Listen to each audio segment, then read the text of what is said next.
Tragedy in New York, a firestorm in Quebec. Air Canada CEO found himself back on the hot seat after a condolence video that left francophones out of the conversation. Hello, bonjour. I'm Michael Russo, President and CEO of Air Canada. Today is a very somber day at Air Canada, and we'll update you regularly as soon as information becomes available. Thank you. Merci. Tonight, we look at the politics of language when the stakes are life and death. Eddie. There are two things, one of which really makes my blood boil related to this particular story. I'll hold that off for a little bit later.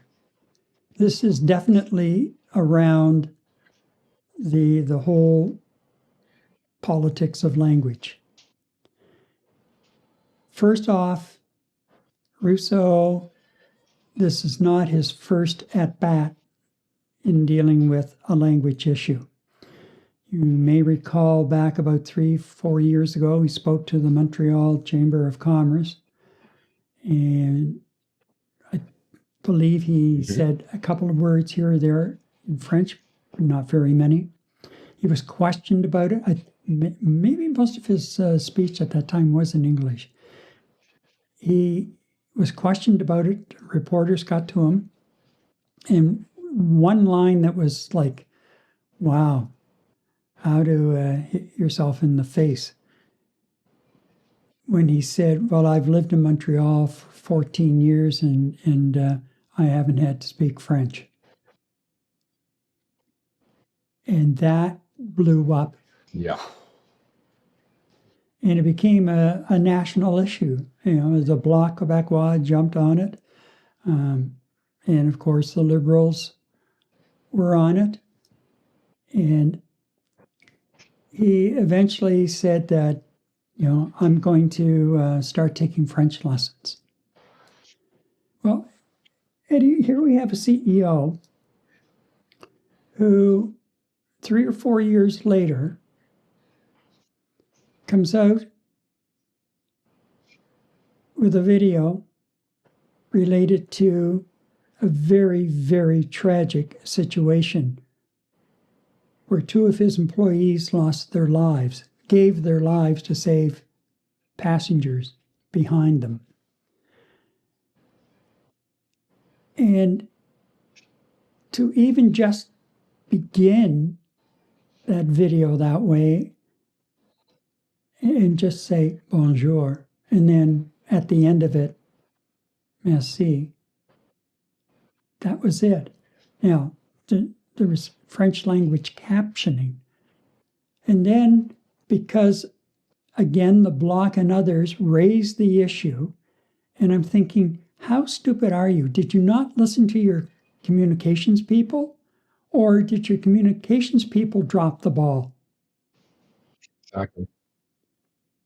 The same as back, a few years ago, when you get into the scrum, they should have herded him out of that scrum the minute they heard anything about language. And if they were listening to the room, they would have known that there was going to be something brought up about language.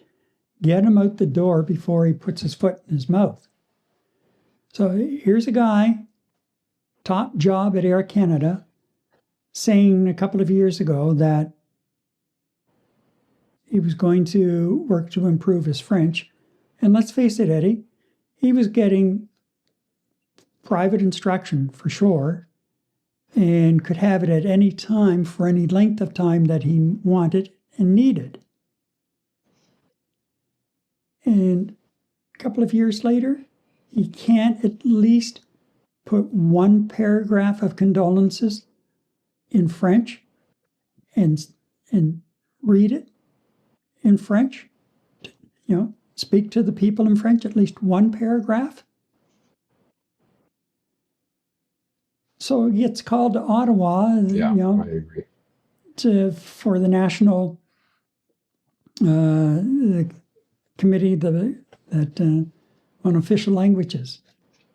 And the Prime Minister dumps on him the Bloc Québécois, same thing, and rightly so, because it's not leadership. If 4 years later, he should have been able to at least do one paragraph in French, at the very least. And hey, you know what? My French is not great, non-existent. I tried the government-run program, and the way it was structured just wasn't working for me. But I can tell you that I've picked up, like when you're speaking French, or people in the elevator here in the building, I've picked up, and I've noticed in the last year in particular, I'm starting to pick up more words and retain them, and being able to understand them and structure some very, very short responses together. And at some point, if the opportunity presents itself and I can get more one-on-one kind of training, then I'll take it. But this guy, the sky was the limit as to getting him to speak French. And for what happened there, when your two pilots gave their lives, one of them a Quebec resident, the other one an Ontario resident, and bonjour and merci, that's the best you could do. Yeah. Why not just put out a statement in both official languages and stay away from the camera?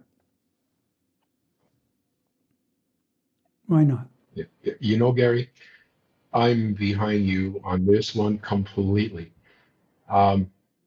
Look, obviously the man's running an airline is not easy, and he's kept Air Canada profitable, and he's actually improving the profit. So obviously he has a substantial business acumen. I just have to chalk this up to insensitivity. I just don't understand how you can blatantly have such a poor level of judgment as a CEO of Air Canada, headquartered in Montreal, by the way, making a statement like you did to the Chamber of Commerce. Like you said, I think he told reporters he did not mean to learn French to get by in Montreal. I think that those were his exact words. Right. Yep. CEO of Air Canada, the major airline across the country, to be that insensitive, even if he didn't take any French language courses, which are available to him at his beck and call, and his PR people, who I think should be all fired, not take him aside, even if he is the insensitive man that he seems to present himself as, put a paragraph in front of him. With the technology today and teleprompters, he could have practiced this for a few hours before, maybe the night before, maybe as soon as this tragedy happened on the 22nd of March, knowing damn well that this airline serves the entire country, which includes French Canada being Quebec. And let's not forget about our neighbors in New Brunswick. There is a substantial French population in Canada. How difficult would it have been to make an effort and read the damn thing off a teleprompter? Gary, a piece of paper, like you had said, present a statement in both languages. He didn't freaking even make the effort besides a lousy bonjour and a lousy merci. Yeah. You know what? I'm an Anglophone living in Montreal my entire life. I am embarrassed by what he did.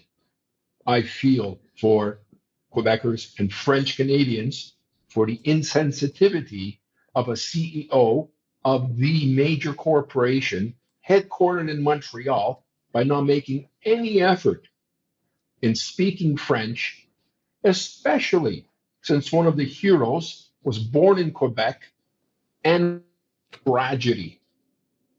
These two pilots are heroes in my book, and what this Air Canada CEO did and what his public relations people failed to do, there needs to be consequences.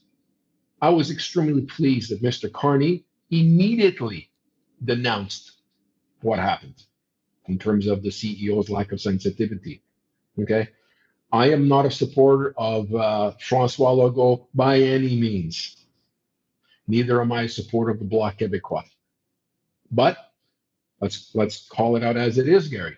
These guys had every right to jump on this bandwagon and criticize the CEO of Air Canada. Right? Horrible, horrible, horrible decision by him. And think about it, Gary.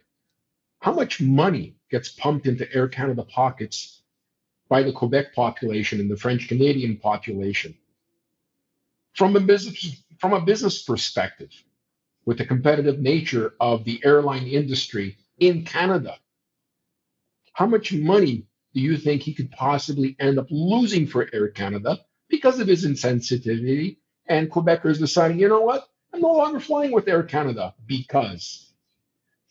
So from a business perspective, being on the board, I would ask for his damn resignation.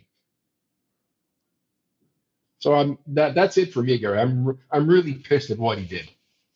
Well, the one thing that got lost initially in the whole thing was the fact that when Air Canada went from a publicly run, government-run service and was privatized and allowed to sell shares, one of the stipulations in the whole contract to allow this change to take place was you will provide service in both official languages, coast to coast to coast. And if your CEO gets caught once, and it wouldn't, the sting still would have been there a few years ago after that luncheon.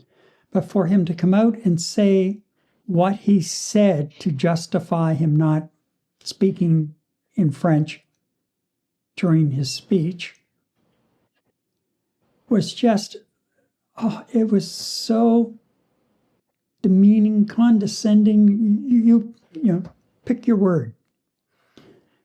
And then he turns around and gets caught again the same way. He knew going in front of that camera to put that statement out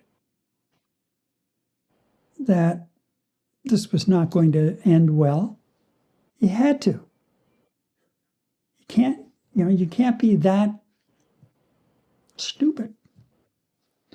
But again, did he listen to his comms people? Yep. We don't know. Is this the advice his comms people gave him? Then there's something needs to be done in the communications department for sure. So you've got that side of it. He was going to go to Ottawa, and he may still end up having to go, I don't know, to appear before the Committee on Official Languages to answer to this. However, a couple of days later, what happens? First thing, I think it was last Thursday morning, Friday morning, or maybe Monday morning of this week, out comes a statement, and he's retiring at the end of the year.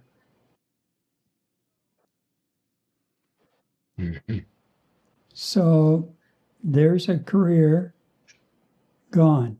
Now, was he getting close to retirement anyway? Who knows? Who cares? The fact of the matter is, he's going out the door under retirement, which maybe was a little bit of face saving for the job that he's done in other areas of running the airline. Maybe. But he's tainted. Yeah, he's tainted. At least in this country, he's tainted, for sure. Yeah.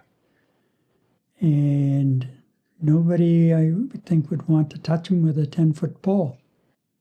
But maybe he was ready for retirement, and this was. But I think more than anything, this was a mutual agreement that this is the way it's going to happen, and everybody will just go away. Somebody held the door open for him. Yeah, exactly. Now, there is another side to this. There are two sides. First of all, the two pilots, the Quebec resident, Antoine Forêt, and then from Ontario, Mackenzie Gunther. Forêt was the captain, and Gunther was the first officer. So, and judging by some of the passengers on board who talked about it, they said they hit, it was a rough landing, they hit, and then, as one person said, just you could tell they just pushed down on the brakes, just boom. And that's when everybody, kind of went flying, and because there was no chance to even say brace, so they could get into the bracing position. So, could they, if they had tried, all of the aviation experts I've watched have said, and think back to the CRJ that flipped in Toronto last year in January or February. Mm-hmm. That's right. Had they tried to avoid that fire truck,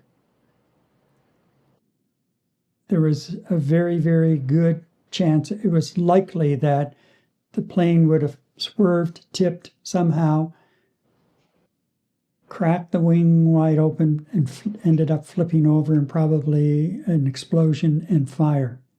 And there would have been a lot of lives lost. So they did what they could to protect their passengers and their flight crew in the back of the plane.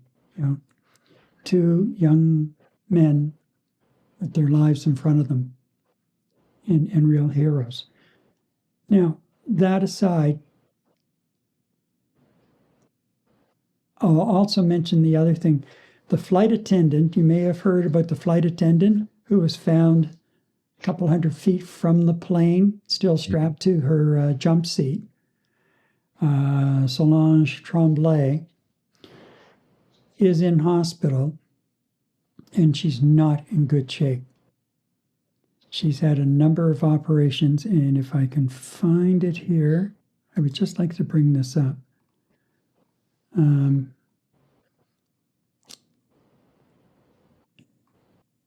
She was conscious through all of what happened, and she was the senior flight attendant aboard the flight. She was ejected over 320 feet from the wreckage. Now, here's what I didn't know.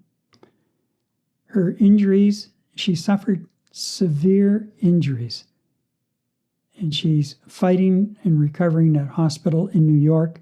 Her injuries include 2 shattered legs, open fractures, requiring multiple surgeries where metal plates are needed to repair the damage done to her legs. She sustained a fractured spine where she continues to wait and see if surgery is required. Furthermore, she requires skin grafts to repair the missing flesh she lost on her legs while sliding down the tarmac.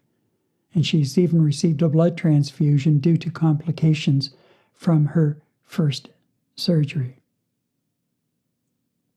And she's still going to have to undergo several other surgeries along with intensive rehabilitation to learn how to walk again. At the moment, the family's greatest fear is the risk of infection, which could lead to other horrifying complications if her injuries become infected. Now, Poor thing. Her daughter and a friend got together, and they launched a GoFundMe page on her mom's behalf, and they had a goal of $250,000. So far, they've raised $237,538. So they're still just shy of the goal, Amazing. but that is amazing. And there's a woman who was given to a large number of people. Most of those people she'll never know. So anyway, that's the latest on her. And for some reason, initially, when I heard she was still strapped in the jump seat, I didn't comprehend what she went through between the time she was ejected from the plane until the seat came to rest on the tarmac.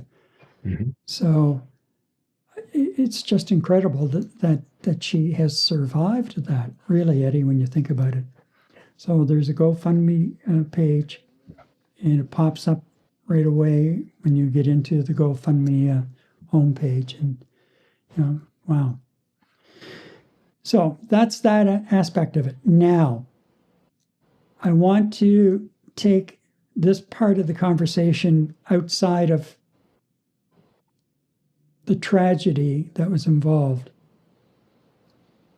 to a degree, because you can't take it away fully. And that is, I was really angry with both the way the media handled this whole thing as far as the language issue was concerned, and the politicians. I was angry because what happened was it detracted from what those two heroes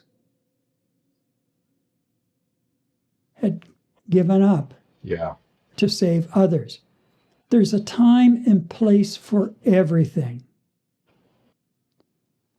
And yes, I knew that once I saw that video, that this was going to be the center of a hurricane. Well, a hurricane in general. The center is calm. But everybody jumped on it right away. And we were still, as individuals, processing what had happened the night before, or the day and a half before. And that's you've got these politicians running wild with this. Yes, I agree that there's an issue here. But to me, the bigger issue was the loss of two very brave young pilots, and the impact on their families, and the impact on the passengers, who a lot of them will be, suffering PTSD from this, in some cases, for the rest of their lives. And we didn't give any of these people and their families time to process what had just happened and the phone calls that they had received. Oh no, we've got to get this out in front right away. No, you don't. And the Prime Minister should have taken the country to task when he had a microphone shoved in his face and asked for a comment. I'm sorry, but it really ticked me off to no end. Language is important, culture is important, but there's a time and place for everything. And for God's sakes, 2 people had died in that incident. And there could have been a lot more, except for their bravery. And there are a whole lot of other things that generated the perfect storm for that scenario to happen, none of which are very good and will look very, not going to look very good for the way the airport at LaGuardia is run. I don't think, judging by what is starting to come out. There were some real mistakes made.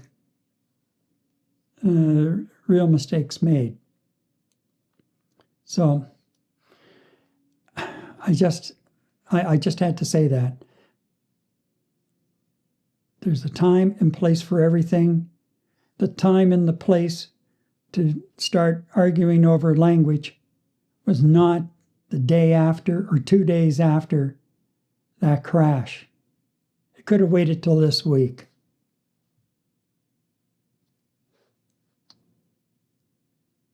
And that's where I'll leave it. Well, Gary, I think you're absolutely right in terms of your comments in the media not giving enough coverage to the heroes of this particular tragedy, and I'm certainly hopeful as things progress that more attention is going to be paid to what these two pilots did for saving the plane load of passengers, along with the bravery of the flight attendant, and Godspeed to the flight attendant for a speedy recovery. Anyway, Gary, in Canada, language isn't just about communication; it's about respect. For a nation carrier, failing to speak the language of its home base during a tragedy is seen as a fundamental breach of social contract.